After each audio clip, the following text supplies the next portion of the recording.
Dans les actualités du jour, j'apprends que en Syrie, les rebelles annoncent la chute de Bachar el-Assad. Alors si on regarde un peu plus d'autres sources, le dirigeant de ce pays, la Syrie, serait en fuite, il se serait enfui, et les rebelles donc auraient mis la main sur la capitale et donc la plus grande partie du pays. On nous a annoncé la veille qu'ils s'étaient déjà emparés de villes très importantes dans le pays.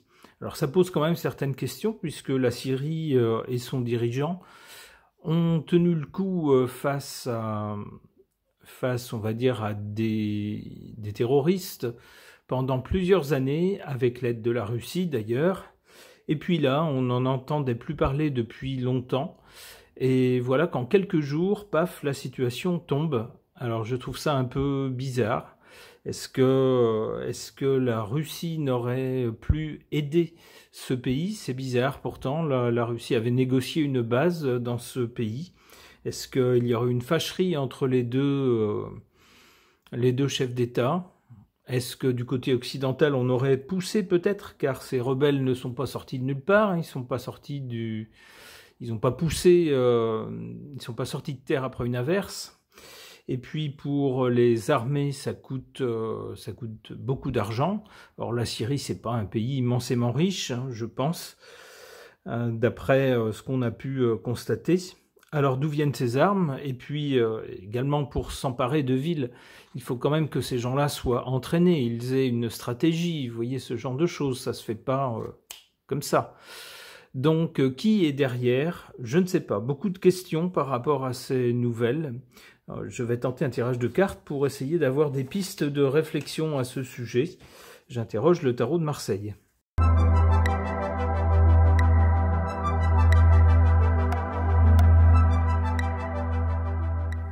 Et bien voilà des cartes très parlantes. Pour le présent, on a la carte du chariot qui fait penser à des forces de type armée.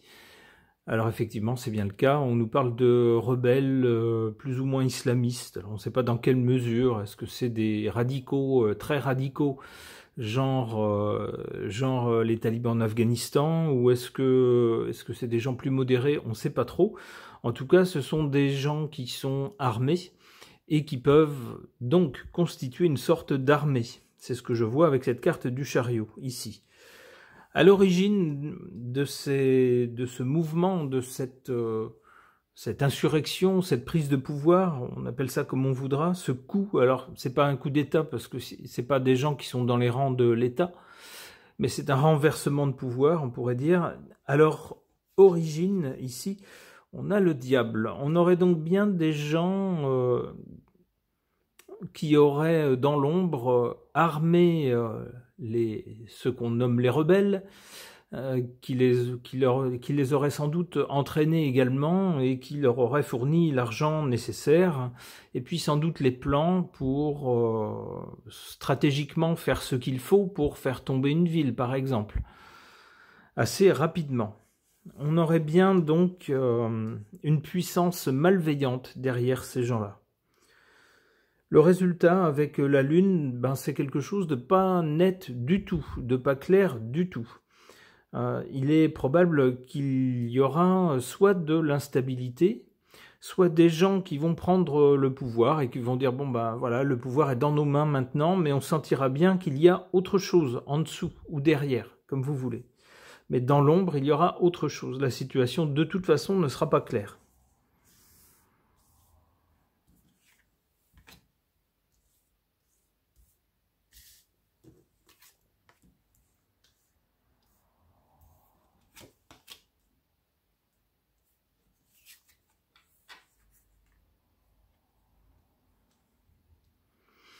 En carte défavorable ou en carte faible, cette carte sans nom, cet arcane sans nom, qui nous parle malheureusement de personnes décédées.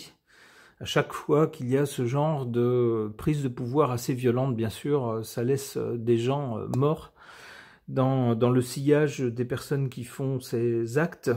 Alors que ce soit de la part de ces personnes-là, que ce soit de la part des personnes qui vont défendre le pouvoir en place, ça laisse de toute façon à chaque fois des morts, c'est ce qu'on peut voir. On peut voir aussi ça de façon symbolique.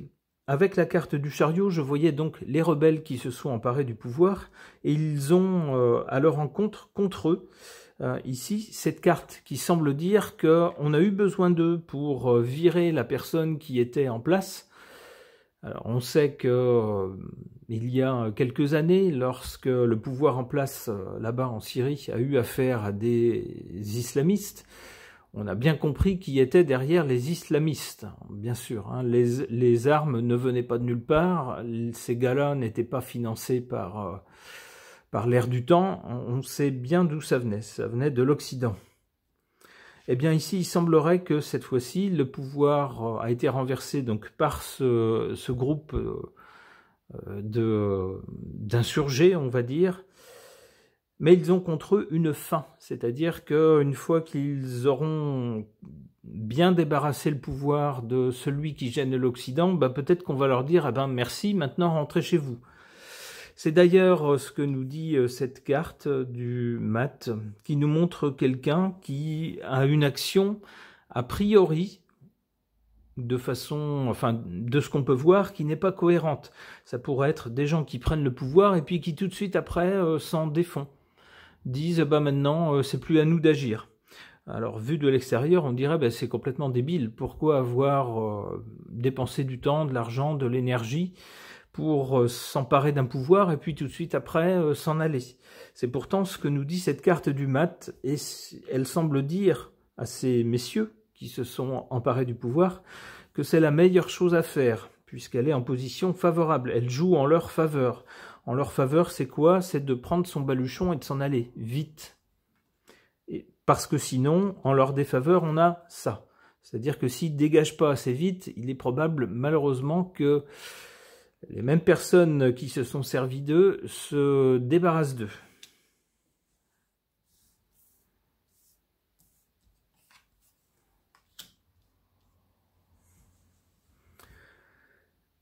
Alors, dans les jours à venir, jours, peut-être semaines à venir, avec la Lune, on aura une certaine confusion au sommet du pouvoir. On ne saura plus qui est aux manettes. Les rebelles ayant pris le pouvoir, ayant dégagé l'ancien pouvoir, mais peut-être que ça ne sera pas si net que ça, que parmi les rebelles, il y en aura peut-être un qui voudra prendre les commandes, et puis un autre qui lui dira non, non, il n'y a pas question que tu aies tout le pouvoir dans tes seules mains. On sait également que, alors même si le chef de l'État a été dégagé, eh bien dans son gouvernement, il y a des gens qui disent déjà on est prêt à travailler avec les rebelles. C'est-à-dire, on ne va pas repartir de zéro, il y a une administration qui est en place, elle est prête à servir les nouveaux maîtres, en quelque sorte. Alors on voit après tout de suite la justice qui fait penser aux institutions et à quelque chose de juste. On peut penser qu'il y aura rapidement des élections.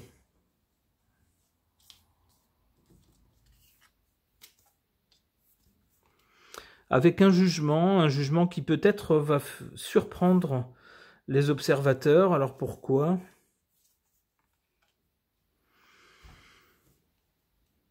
On aura en tout cas quelqu'un qui se retrouvera à la tête de ce pays qui aura une véritable stature de chef d'État. C'est ce que je comprends avec cette carte de l'empereur. Alors s'agira-t-il de l'ancien chef d'État qui sera rappelé, ou quelqu'un de son entourage, ou alors de quelqu'un de totalement nouveau, quelqu'un qui ne lui est pas lié du tout, qui fait partie d'une autre tendance politique. On ne sait pas à ce stade. En tout cas, on aura bien quelqu'un qui aura véritablement, qui ne sera pas un fantoche, ça ne sera pas un pot de fleurs avec des ficelles tirées derrière, mais ça sera vraiment quelqu'un qui aura une véritable envergure de chef d'État, mais pas tout de suite, ça va prendre du temps. Ok. Concernant la situation en Syrie où le pouvoir vient d'être renversé, l'ancien chef d'État est, nous dit-on, en fuite. Donc pour tenter d'en savoir plus face à cet événement un peu surprenant, j'interroge l'oracle bleu.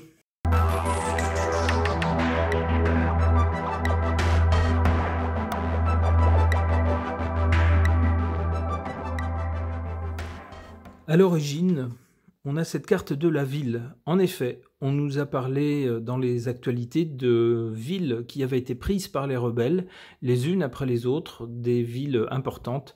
On nous parlait de la 2e, 3e, 4e ville en ordre d'importance. Et puis finalement, c'est la capitale qui est tombée.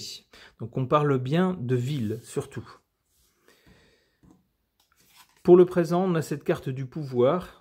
Effectivement, après avoir pris des villes les unes après les autres, c'est finalement le pouvoir précédent qui est tombé avec son dirigeant qui est en fuite et les rebelles qui ont pris, eux, le pouvoir.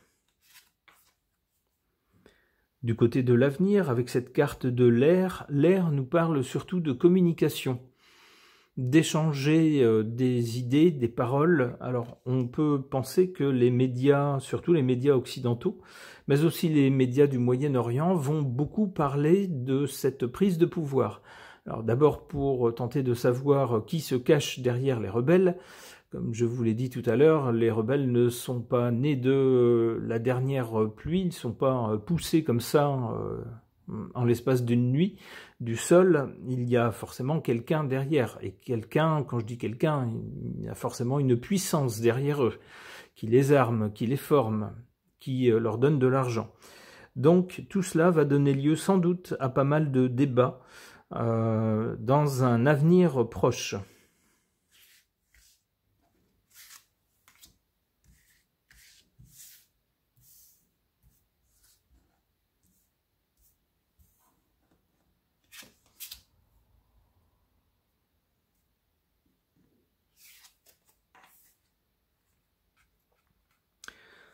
Alors ça, c'est pas très cool pour ce pays. En carte négative, faible, on a la lumière. Ça tendrait à nous dire que, malgré les annonces comme quoi le pays est libéré du joug de son dictateur, c'est ce qu'on nous dit, hein, avec la prise de pouvoir des rebelles, donc tout semble positif, eh ben c'est pas ce que nous dit cette carte de la lumière qui est en position faible. Ça tendrait à nous dire, au contraire, qu'avec cette prise de pouvoir, le pays s'enfonce un peu plus dans les ténèbres. En carte favorable, on a le patriarche. Le patriarche, c'est quelqu'un qui est garant de la tradition, d'une continuité. Alors ça irait justement contre cette prise de pouvoir. Ça tendrait à nous dire qu'il faut éviter de tout foutre en l'air pour tout faire repartir de zéro. Qu'au contraire, il faudrait s'appuyer sur des choses existantes pour peut-être amener des changements progressifs, mais s'appuyer également sur des gens qui sont déjà en place. Alors ça pourrait répondre à la proposition je crois que c'est du Premier ministre ou quelqu'un de ce genre-là, qui a proposé aux rebelles de travailler avec eux, tout simplement, de s'appuyer, enfin qu'ils puissent s'appuyer sur une administration, un gouvernement existant, mais qui servirait tout simplement les rebelles au lieu de servir le chef d'État en fuite. Cette carte ici semblerait nous dire que ça serait une bonne idée.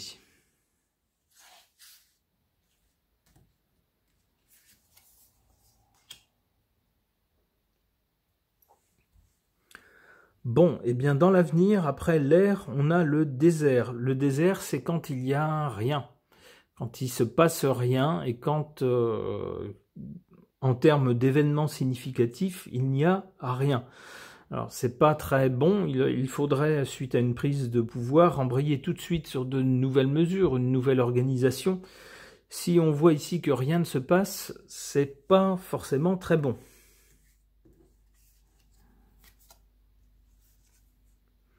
Enfin, on a les changements. Ensuite, ok.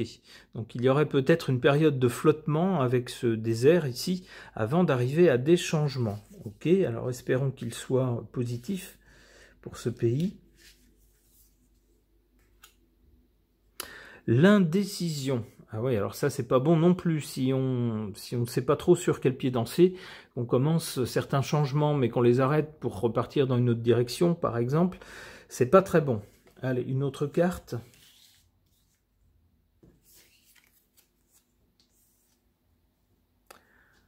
Les arts. Alors, les arts, je vois pas trop ce que ça vient faire là. Ça peut faire penser à quelque chose ou quelqu'un qui s'épanouit. C'est plutôt quelque chose de joli et d'agréable en général. Les arts, bon, ça tendrait à nous dire peut-être que plus tard, avec un peu plus de temps, le pays irait vers une situation plus épanouie, plus agréable que celle d'une prise de pouvoir par des rebelles.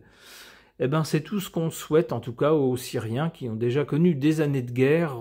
Personne ne peut leur souhaiter ce genre de situation. Alors j'espère que les nouvelles personnes qui ont pris le pouvoir, ou qui peut-être le céderont s'il y a des élections, sauront être bénéfiques pour le pays et surtout pour ses habitants.